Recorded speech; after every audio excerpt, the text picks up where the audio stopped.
This is Crested Butte real estate agent Frank Consella with the Crested Butte is Home podcast.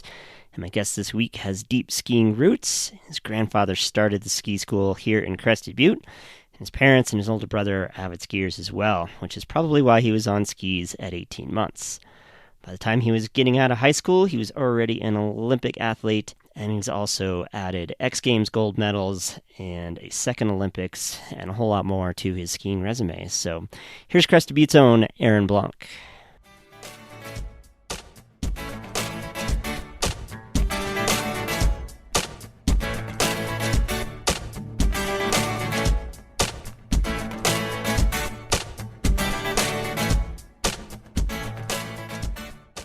Today on the Crested Butte is Home podcast, my guest is Aaron Blunck. So tell us a little bit about yourself and where you're from to start off with. My name is Aaron Blunck. I'm born and raised Crested Butte, Colorado. Still live here. I did leave for 3 years to finish out high school in Vail. I had the opportunity to go to a ski academy and took up on it, and ended up back home a couple years after that. So that was kind of the only time I spent away, but other than that, Crested Butte's been home and will hopefully always be home. Awesome. And it's not just home for you, but it's been home for your family for a long time. So tell me a little bit about your history here, your family history. Yeah, the family history runs deep for sure. It dates back to my grandpa coming over from Stade, Switzerland. He started the ski school here, and then he raised my mom and her two brothers, and they now my two uncles live elsewhere, but my mom still lives in Crested Butte, and my dad moved out after college to kind of be a ski bum for a year and grew to love it, loved the town, and was kind of willing to do whatever it took to let us live there because he loved it so much. So that was really cool growing up like that. Awesome. How was your grandfather found in Switzerland and brought over here to start the ski school? Do you know what that story is?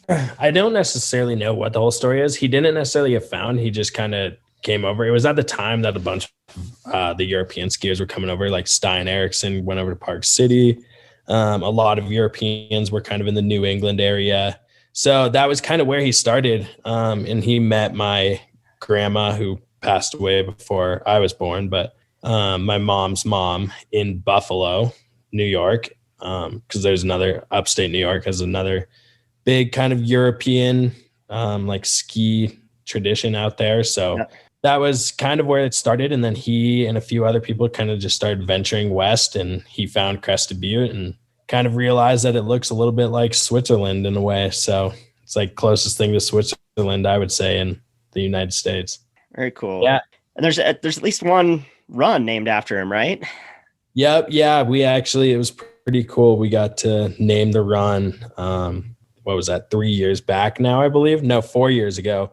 It was actually a really special moment. My mom was retiring from the ski area after 36 years of working there. And I had just come off winning X Games and World Championships, and it was really cool. We actually got to throw a retirement party for my mom, and then a kind of congratulatory for me on winning World Championships. And we got to go up and name a run after my grandpa, which is actually right as you're headed towards Upper Keystone, in basically that ridge line that flows. It's ultimately West Wall, but it's that ridge line that flows down into West Wall right there. That's considered Robles. Yep. So it's got a really hard to see sign. You got to know what you're looking for if you want to see the sign that says Robles. Totally. It's a super local sign, which I like. Yeah, totally. That's extra cool. So, well, what about you? When did you start skiing? I was fortunate enough to start skiing really young. Actually, I started skiing at 18 months old. Do you remember any of that? Or stories from your parents like, oh yeah, you loved it first thing, or was that not necessarily? I don't personally remember it, but I know, my brother was like hooked on skiing right away. And I was always hooked on whatever my brother did. And he's older than you. He was the big brother. So it was always like, all right, well, he's doing that, I'm going to do that. So ultimately he was hooked on skiing from a young age. And so when my parents gave me the opportunity, I was kind of had already seen my brother doing that. And like, I wanted to do that because he was doing that. So it just kind of led from one thing to another. And I obviously don't remember that. But then as we started growing older, I remember being so young and my parents, like if they were stopped in the middle of the run somewhere, like in a good spot, I would go 500 feet past them just to hit a jump and hike back up if I had to, just to hit a jump. So that was kind of how it started. I was always like from a young age, he still is like in my eyes, the most beautiful technical skier there is. But yeah, that was kind of where it all started. Zoom kind of died for a second there. Who were you saying was the most beautiful skier? Oh, I would say my brother is for sure. He was like the technical skier and I was the jumper. I was always, didn't have the greatest form, but I didn't care. I was just going to go hit the jumps. Yeah. Cool. Well, that must have helped you for sure trying to keep up with Big Bro. Yeah, totally. So you started real young. I mean, and you were saying you already like jumps. So, were you ever in the race program? Were you in what programs were you in as a kid that started to help your development on a more formal level, I guess? So when I was young, I always did the cruisers, like the weekend cruisers group, skiing with friends. And that was always cool because my brother and I always had pretty experienced coaches. So they were awesome there on that front. But then after that, we joined the Crested Butte Ski Academy. This Ben Somrak at the time, local legend. He was someone who actually was one of my biggest role models in my life, but he actually told us that we should go to the Crested Butte Ski Academy. And so after that, my dad kind of was like, yeah, I mean, these kids love skiing. They're great skiers and I don't see why not. They're going to get a good education. So we did that for a year and then that Crested Butte Academy fell through. And next thing you know, my dad and a few other family members, not of my family members, but a few friends and their family members kind of joined up and they knew their kids loved skiing so much and that this town couldn't just not have a ski team. It was a ski town. So they were like, we have to form this, and they formed it and got the public school on board. And yeah, that was kind of just how it all started. After that was, my brother, Matt Evans, Cole Byron. Yeah, that was about it. That was the 4 people who really brought it in and really started the whole foundation. And then Woody Lindenmeyer was kind of the guy behind as the coach. He was the starter of the whole situation. Okay. So what were you what were you concentrating on at the time? Were you just free skiing up on the North Face and all that, or doing everything, or what did that look like? Yeah, I mean, that was when I started, that we weren't necessarily in any programs, race programs or anything. It was just free skiing. So if it were, a good day and we wanted to ski the jumps and the half pipe before they took the half pipe away, we would go do that. And it was awesome, but at the same time, we were fortunate enough that at that time, the terrain park was down right below the North Face on the easy out exit. So we could just rip Paradise North Face laps all day. And typically in the morning we would go ski the half pipe till it the upper stuff warmed up. Then we'd go ski the warm stuff through the park all day long. And that kind of just formed me into the skier I am today. For sure, just being able to learn how to free ski, learn how to use your edges, and then at the beginning of the season too, it was such a small program that we were able to go train with the racers. So as much as I didn't go racing necessarily, I wasn't racing and competing in racing. I was training gates with all of them because we had such a small program. There's 5 of us on a full-time program. So it was pretty much just kind of us hanging out racing and training, whatever we could do, we would do until the big stuff opened. Nice. Well, I have to tell everyone a story and we'll get to some of the other stuff, but my wife, Brittany, did some tutoring of you when you were a kid, and she remembers the story. She thinks you were in 7th grade, and she asked you what you wanted to do. And you said, I want to be a pro skier. And she's like, well, not everyone gets to do that. And you were pretty adamant, even at that young age, no, this is what I'm going to do. Do you remember that at all? I do, honestly. Cool. Yeah, that was awesome. Brittany was, tutor when I was in, I think 6th and 7th grade. And then she ended up being my teacher after that, the year after. So 8th grade. So totally. Yeah, that was awesome. We got to share a lot of good times. Yeah. Helped Cool. because she was such a big skier too. So you can Yep. have that kind Still of is for sure. for sure. You can have that like relationship, you know? Yeah. Yeah. Well, before we jump into your ski career too, like what about summer sports or any other hobbies? Just curious if you were you do it, what else you're into. Yeah, summertime, pretty much same thing. Like always biking, always skateboarding. Tried to do a couple surf trips this summer. But yeah, I mean, action sports were my life from a young age. I biked. I started biking at a super young age, so that was something that like really pushed me because I it gave me something to do outside of skiing. Yeah. So that and skateboarding were kind of those two sports that I could rely on all the time. And growing up, though, I also, I did my fair share. I've played soccer, baseball, played hockey for a little bit up until sixth grade. So I did all sorts of sports. It sounds about like me. I had to stop playing hockey around then too because I was too into ski racing. But Yep, exactly.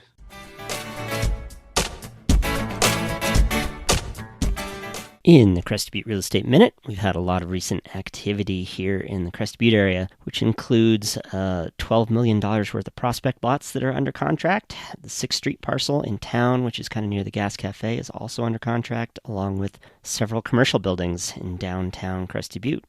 The Almont Resort down in Almont also recently sold. So in other words, there is a lot going on. I additionally wanted to talk about a listing that I have in downtown Crested Butte. It has 2 amazing restored cabins as well as a historic home up in the front. And my sellers have done amazing with all those different rentals, both long-term and short-term rentals there. So if you have any questions about any of that, just give me a call, Frank Kinsella, 970-596-7990. Or visit CrestedButteRealEstateAgent.com, shoot me a message, or just sign up for my newsletter so you can stay up to date on everything that's happening in the Crested Butte real estate market.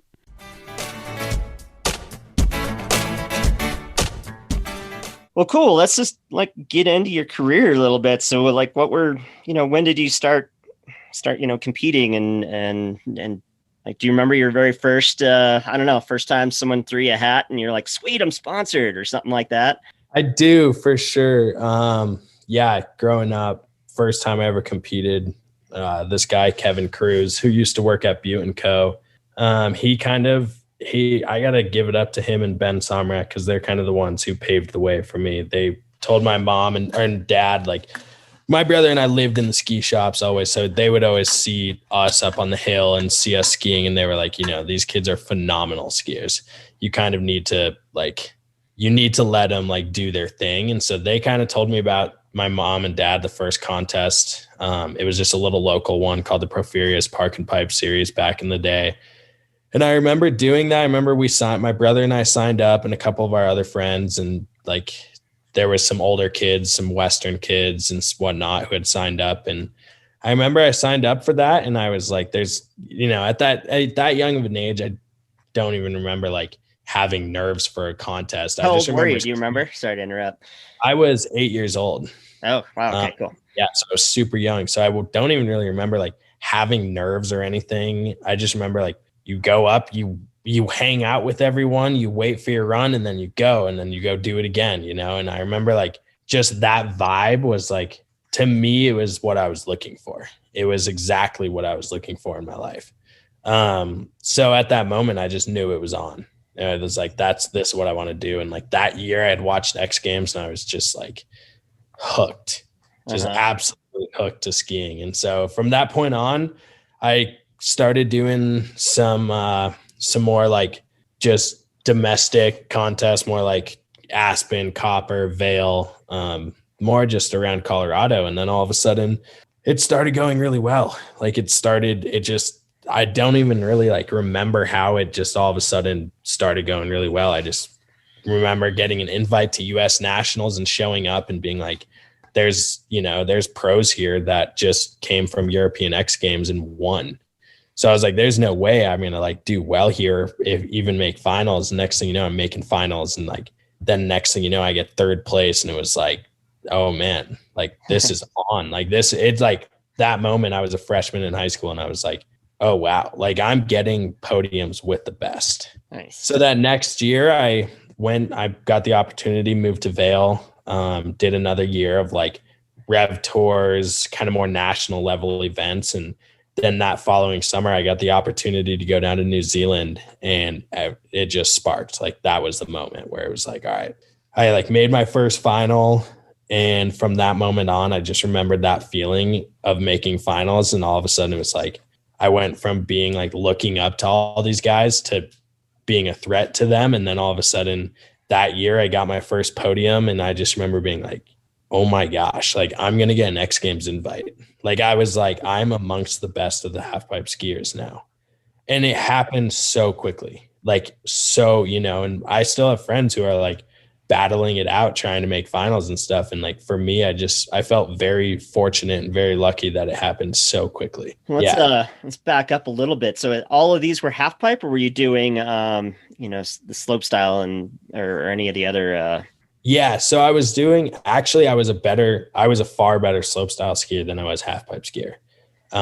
Slope style was kind of like my forte. Like I was on rails, I was better. On jumps, I was better, but I was in half pipe. I could just somehow manage to pull results. So that was kind of how it led to that direction. But by my junior year of high school at 16 years old, it was I still did a couple slope style contests, but it was still at that moment, it was kind of like my coach gave me some advice, and she was like, you know what, you need to just get your foot in the door, and then you can do what you want. Yeah. So that was kind of it. It was like, all right, let's just do half pipe and like get my foot in the door, and then see where life takes me from there. Backing up again a little bit, you mentioned like, looking up at X Games when you were younger even. You were way too young to remember the X Games in Crested Butte, I assume. So I was too young. It was 96, 97. So I was actually born after X Games in 96. So okay. Yeah, I was curious. Yeah. And then, for some people, since this isn't necessarily a skiing focused podcast, like explain half pipe for someone who is maybe not super familiar with what a half pipe is. So a half pipe is, it kind of says it in the words, but it's basically, it's a half pipe, take a full pipe of snow and just cut straight through it. Like that's exactly what a half pipe is. And it's typically 22 feet tall, so it's about 8 feet of tranny and then 4 feet of wall. Sorry about that. It's like 12 feet of tranny and then another like 8 feet of wall. But that's pretty much a half pipe. You normally get 5 hits through it, which hits are basically airs. And you're judged on your overall score. And basically what you're trying to do is land the best possible run, the smoothest, with grabbing, flipping, spinning, forwards, right side, left side, backwards, left side, right side. Yeah. And yeah, that's basically it. Perfect. Cool. To sum it up. Cool. No, thanks. All right. Well, let's, all right. So you were saying, okay, wow, holy cow, I'm going to get to the X Games. So let's just keep going through your career. So there you were. And all of a sudden, like you said, you got an invite. Yeah. So all of a sudden it was like, it just happened. Like X Games invite. Okay. I have 2 weeks to prepare for X Games. Like, let's go to X Games, get to X Games. Didn't do too well. I got 7th. But it was such a learning experience. Like it was so cool. I was so out of my element. So to get 7th, like I was just even stoked to make finals because I'd never competed in front of that big of a crowd. And at that point you're like 16 or? Totally. Yeah. 16 years old, and like hearing the crowd yell, like in the middle of the air on the side of the deck was something I was completely not used to. So that year I got big podium, which ended up and got a spot on the world champs team, which then all of a sudden that secured my US free skiing, or US ski team pro team spot. And then after that, the next year it was the year of 2014 Olympics. And I went from being a kid who was aiming for the 2018 Olympics to all of a sudden winning or getting 2nd place at Dew Tour, the first Olympic qualifier, and then going to Copper the next week and winning. And it was insane. Like after that, it was like, I'm leading the scoreboard for the Olympics right now. This is incredible. So like at that moment, I was a senior in high school and I had my teachers kind of at first, I don't really know if they thought like they knew what was going on, because I didn't even know what was going on. It was like going from, okay, he's going to be gone at this event and to this event, but he'll be back in school this week, to like, he has a potential to be gone until March if he makes the Olympics from November. So it was like the moment Thanksgiving break hit, it was like I was out of school until March, and it was so crazy. Next thing you know, we go to the third Olympic qualifier, separated my shoulder there. At that point, I was like, I don't know if I'm going to make it. And then young me was just like, well, it's just a shoulder. I've got no other like choice but to go skiing. It's either go toughen this up and go skiing or go back to school. So I was like, I'm going to toughen this up and I'm going to go skiing. And next thing you know, I all of a sudden qualified for the Olympics after the next week. And that moment, it was like, I remember I checked my email and I had teachers emailing me like, I actually can't believe you did this. Like, this is the most incredible feat that you could have ever asked for. And they were so cool about it. Going to school in Vail at the Vail Ski and Snowboard Academy, they were very like on it with us and let me kind of just take the reins and they were like, you know what, just do school. You're going to have to work your like butt off for the next 2 months when you get home, but go to the Olympics and go do your thing. So yeah, at 17 years old, I got the opportunity to go represent the United States of America in the Olympics, which was hands down the coolest thing that I had ever gotten to do. And not only that, but I got to do it with my two best friends. So that was something that I could not have asked for a better way to end my high school career. Yeah, that's awesome. Yeah, talk a little bit. I've interviewed a few other Olympic athletes, and just talk about the experience, like not just the ski part, but the being there part. So, I mean, to be honest, the ski part is the work. That's the regular part, and I'm sure other Olympians would say the same thing. Like, when you're there for that moment, like, that's the work. But everything outside of it is the most incredibly cool thing you'd ever get to experience. You're in an Olympic village with every single athlete has the exact same mentality. You might not get along with them the greatest, but that doesn't matter because you have the same exact mentality, and walking around with thousands of people who have the exact same mentality of like, I want to win and I'm going to be the best athlete in the world is something truly incredible. That was something that I will forever cherish, those moments. That, and then, just everything about it, seeing other sports, getting to meet new people, getting to meet other like countries, that's one of the coolest part. We get to like hang out around people from Russia, like not many people from the United States can be like, I have friends in Russia, you know, it's cool. Like, we got to meet and we got to do those cool things. So that was really, that from the Olympic experience is the coolest part about it. Just the culture, the whole culture. Compare, I'm kind of skipping ahead, but you got to go to a second Olympics. So compare the two Olympics. I'm just curious how do you compare the two? The two Olympics were definitely so much different. So the first, in completely different ways. So the first one we showed up in Russia, and we were one of the last ones to compete. So we had like 2.5 weeks of hanging out, like 20 days. And we showed up in Russia, and it got to a point where it was like, okay, like there's only so many hockey games. There's so many like this, you can do like only so much because you're in everywhere to go is like an hour, 2 hours, 3 hours. So it's a mission to go places. So it was like, you either did that or you hung out all day and tried to go skiing. But so the first one was awesome. I was so young. I had no clue what to expect. So I had nothing in my mind like about it. I was just like, okay, I'm going to do this and it's going to be totally awesome. And I'm going to have the time of my life. And that's going to be that, So that was really cool. Cause I had no clue what to expect. And then going into 2018, Pyeongchang, that was definitely a lot different. We showed up, we did the whole processing thing in Seoul, Korea, which processing is where you get all your gear, your opening ceremonies kit, your podium kits, your ski outfits, your lifestyle outfits. Cause that's the whole thing too, is you have to wear like you can't necessarily wear brands. So I couldn't just show up wearing, say, a Patagonia or a Adidas or Nike. Well, you can wear Nike, but I can't wear like a Patagonia or Adidas, or like, God forbid, like someone shows up in a Gucci shirt, like they couldn't even wear that, because it's not an Olympic brand. So that one, yeah, that's what the whole processing is. So you get pretty much your whole attire for the next 2 weeks.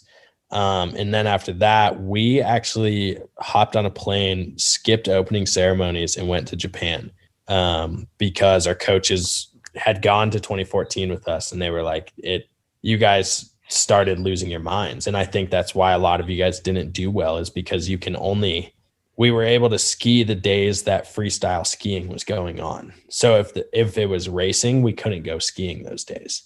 So that was the thing. Like, there was so many days that you just couldn't ski. And when you have a bunch of teenage kids at 20 years old running around, it's pretty reckless. Like, so they took us to Japan, and that was so cool. We skied some of the deepest snow of my life for 6 days straight, and then got back on a plane, went back to the Olympic Village, got to watch slopestyle. Practice started the next day.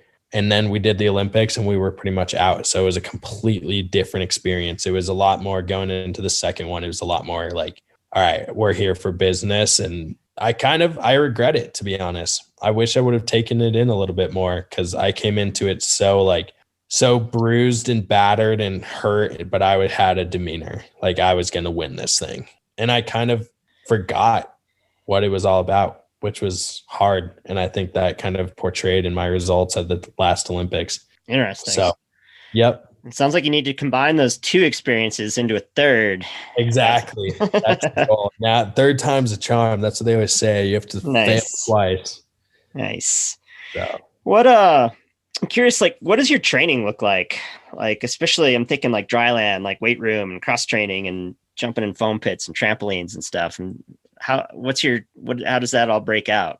My training is it's all over the place. I'm not necessarily someone who is a firm believer in just pushing weights. I think weights are important. I think training is important, but I think there's a lot of stuff, I think like mountain biking, like that's a great way to train for skiing. Skateboarding, that's another great way to train like trannies and jumping and like being precise and just stuff like that. So that's where I'm kind of like, biking and skating are my big training. Of course, I try and go to the gym at least 4 times a week. But when I'm at the gym, it's not even necessarily, I do lift weights, but it's not like big, heavy weights. It's like, maybe 100-pound squats, but lower weight, high rep, because that's what skiing is kind of all about. It's not necessarily as like, it is a lot of impact, but at the same time, it's a lot of like stamina. And that's something that I'm just realizing after this injury is like, even just if you ski one top to bottom run without stopping after not doing it for a while, like you are gassed. So I'm a firm believer in like cardio, like huge cardio at the gym. All my workouts, like if I'm doing like weights and whatnot, I'm also doing like running laps or rowing in between the two. So constantly moving, just keeping that blood flow at a high rate at all times. Gotcha. But that's kind of my training. I don't really do a whole lot of trampolines. I wish I would do a little bit more. I just don't necessarily have, it's hard. They're good trampolines. You only come by so often. So I don't do a whole lot of trampoline training, but we ski. The other thing is we ski pretty much 11 out of the 12 months a year. So at least a week to 2 weeks a month. And then in the winter times, obviously more, but yeah. So that's kind of my training. It's a lot of just kind of like staying in shape and then getting ready for the season and a lot of stretching. That's something that has been huge in my skiing, I would say. Yeah, I hear that. I'm getting old and I get stiff, and I know I don't ski as well when I'm stiff. That's for sure. Totally. No, it's crazy. I mean, I'm only 24, but it's crazy. When I hit 21 and all of a sudden started getting sore, I was like, okay, I have to do this, because I feel like an old man already sometimes. Like, man, I am savagely sore, but wouldn't change it for the world. That's for sure. So when you're up at the top at a big competition, how do you decide like your routine? What tricks, where, what determines that? I mean, I would speak for most half pipe skiers. It's different in slope style because you're showing up and there's so many different features. You never know. You have a new course every time. But for half pipe, like most of us have, I would say, a pretty set run at the beginning of the year. We work for that run, and then when contest comes, it ultimately like your practice just leads into that one run. So most of us kind of have it before the contest even started. Like we have the run in mind and we've visualized it and we're ready to go, so that when practice comes, it's game on. So when and remind me, so you do get cumulative too, right? It's 2 runs total, or It's typically nowadays 3 runs. okay, But it's best run counts. It's not a it's just the cumulative. best run. So then you're just going, so you're doing the same run all 3 times, more than likely. More than likely, a lot of people will. For me, if I land my first one really good, then I'm going to go change it up and do something else the second run. Whether it's just one trick different, whether it's like something different. But then if I land that one, then it's like, all right, it's time to learn something new because I'm on it right now and I'm feeling really good. And it's time to like pull out a new trick. Yeah. So I mean, a lot of people will do the same run. I'm someone who likes to change it up. I kind of get bored doing the same thing over, to be honest. Well, for sure. Yeah. Yeah. And how about if you're watching and then, one of your competitors just busts out something big and you're like, oh, geez, I don't think the run that I've been practicing is going to do it. Do you try a new trick that maybe you don't know as well to try to keep up, or are you just like, well, all right, I'm fighting for second now with the run I've got, maybe? That's hard. I mean, to be honest, that's really hard because there's some points where like a lot of people I would say are very much so like, okay, well, I'm content with second.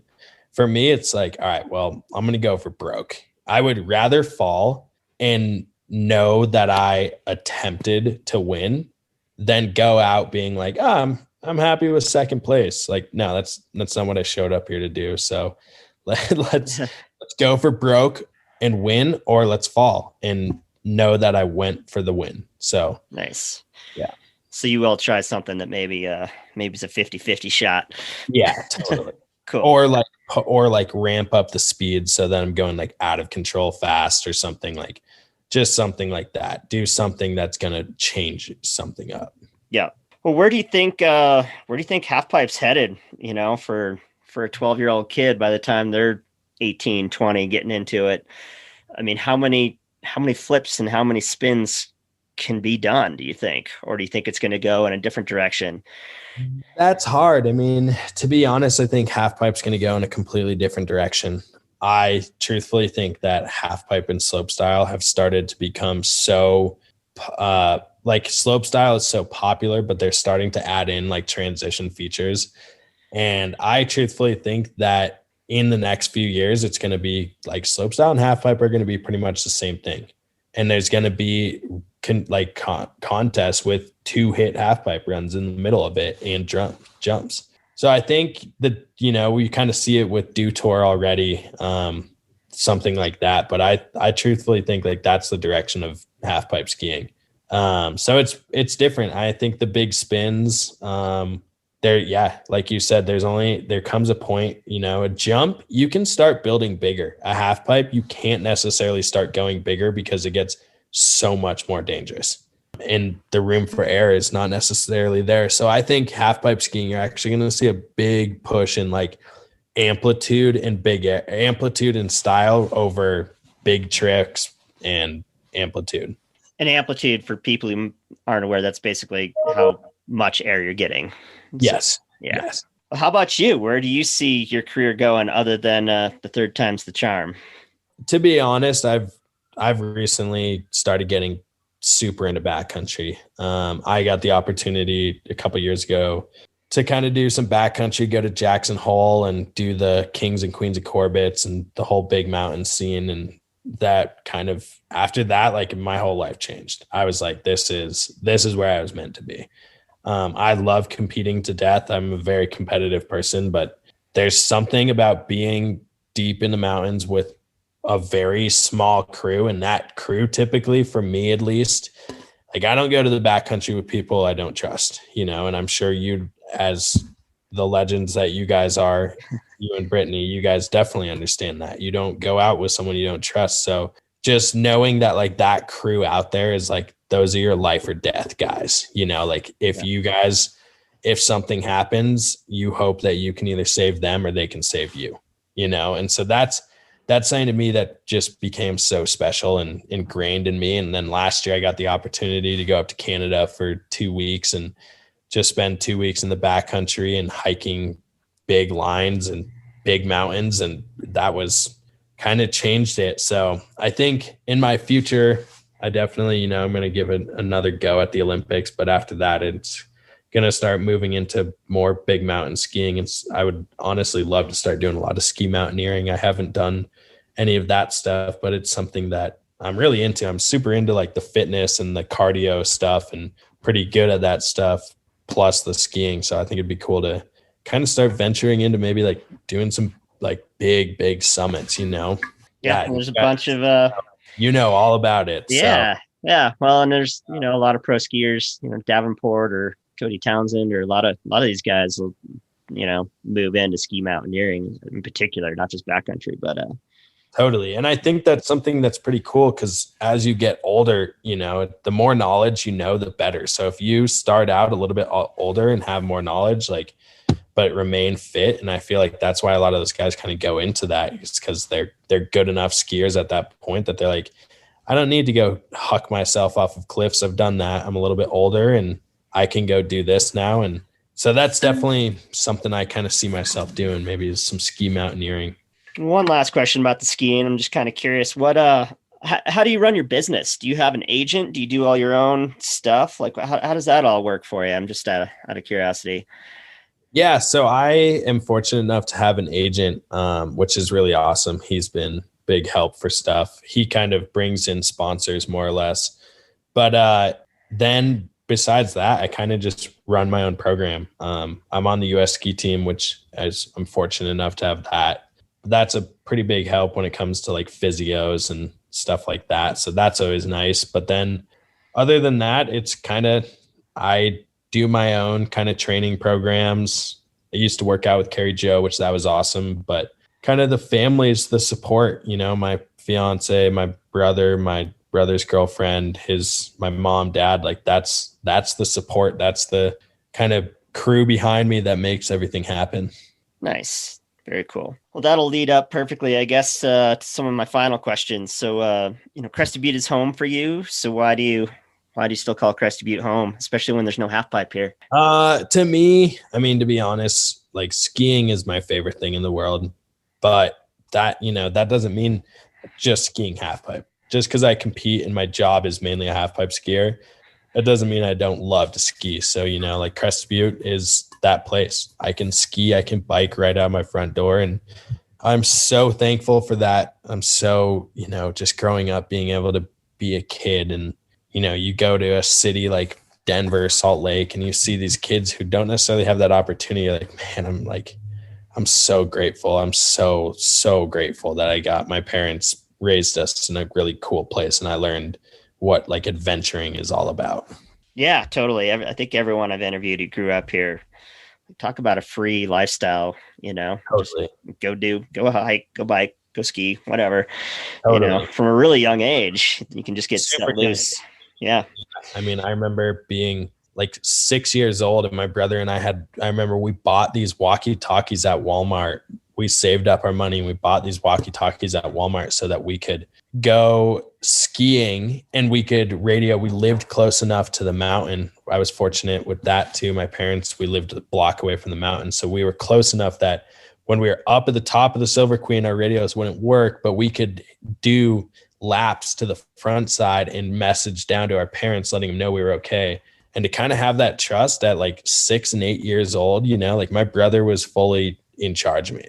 Like he was the one who's like, yeah, like I'll be the one in charge. I won't let him do anything stupid. And if we do, I'll come down to the bottom and like radio you guys, So it was so cool. Just my parents like having that trust in my brother and I, and that kind of gave us the sense and the knowledge of all the mountains and the backcountry and what Crested Butte really has to offer from a young age. Was just letting my my parents kind of not really, they didn't let us loose. Like they didn't not care. They cared about everything we did and where we were, but they trusted that we loved what we were doing. And they, if they would let us go do that, they would rather see us go ride 20 miles out into the woods on our bikes or hike 20 miles on our skis than go out, see us partying in town or something. So Yeah, totally. they kind of gave us that trust and let us have that trust we kind of ran with it through high school and still have that trust, which is awesome. Yeah.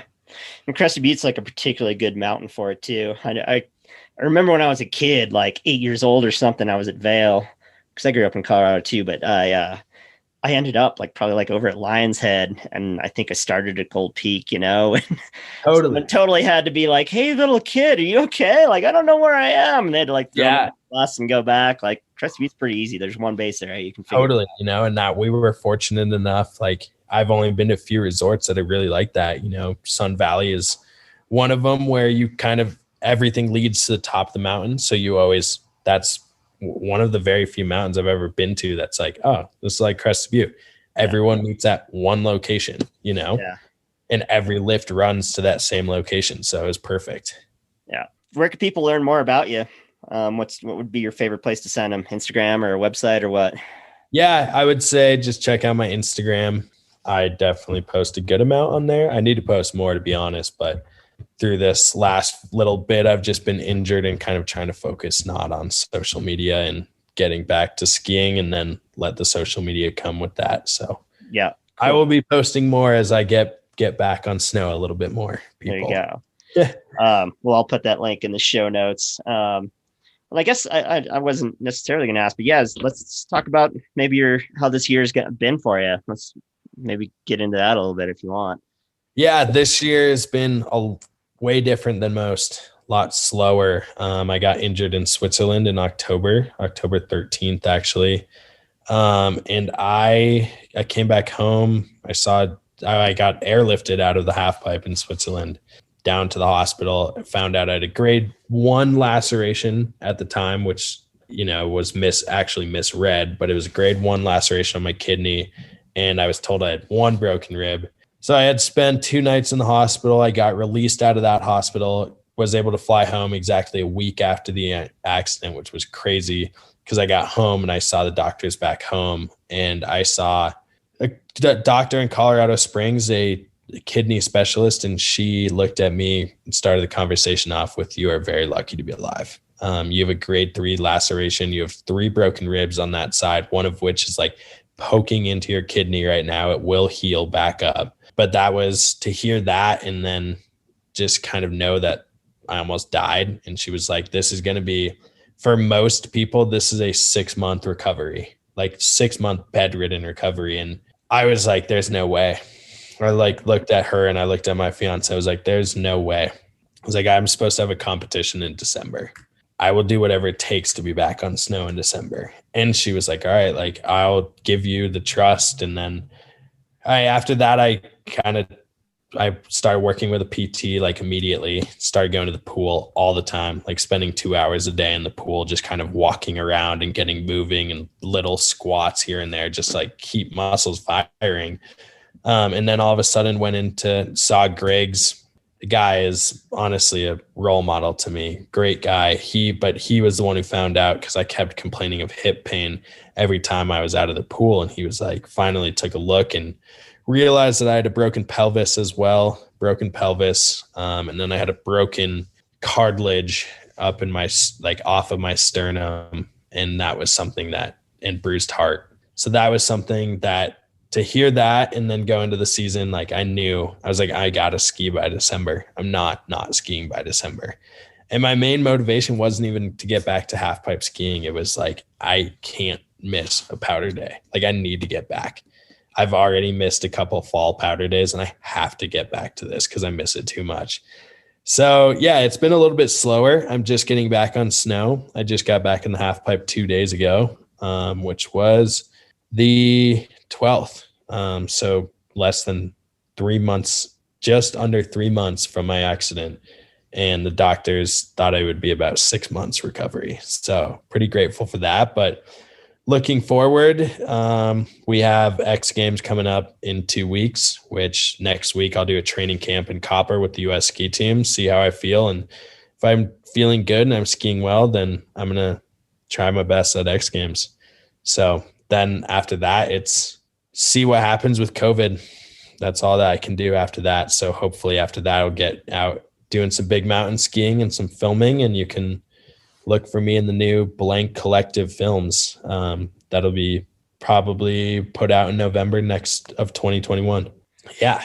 Well, last couple of questions. Anything else I should have asked that you just feel like talking about? I think we nailed it, to be honest. Awesome. All right. And then the last question I always ask, who else should I interview here in Crested Butte or Gunnison? I got 3 people. I would say Ben Somrak, if you haven't already. He's got a very, very interesting family story. Generations, like 3 or 4 generations. Great guy. He's my role model. Skier, almost pro skier, extremely hard worker. And he's kind of the guy who taught me work hard, play hard. So I look up to that guy. The other guy is my own brother, Nolan Blunck. I think what he's doing is really cool. He's been very involved with the ski and the mountain sports team at Crested Butte, but he's also a photographer in town, and he's got a pretty interesting way of life, to be honest. He is very simple-minded and very, very like he's always just looking to ski, bike, whatever. He's actually one of the most extreme athletes that I've ever met. I've watched the kid come back from an ACL injury and get back on snow within like a month, like incredible stuff. Playing baseball 2 months after an ACL surgery, like just, he's just got this demeanor of life that he's going to do it, and he's going to do it big. So I would recommend him. And then my third one is Dr. Griggs. If you haven't done him, he is phenomenal.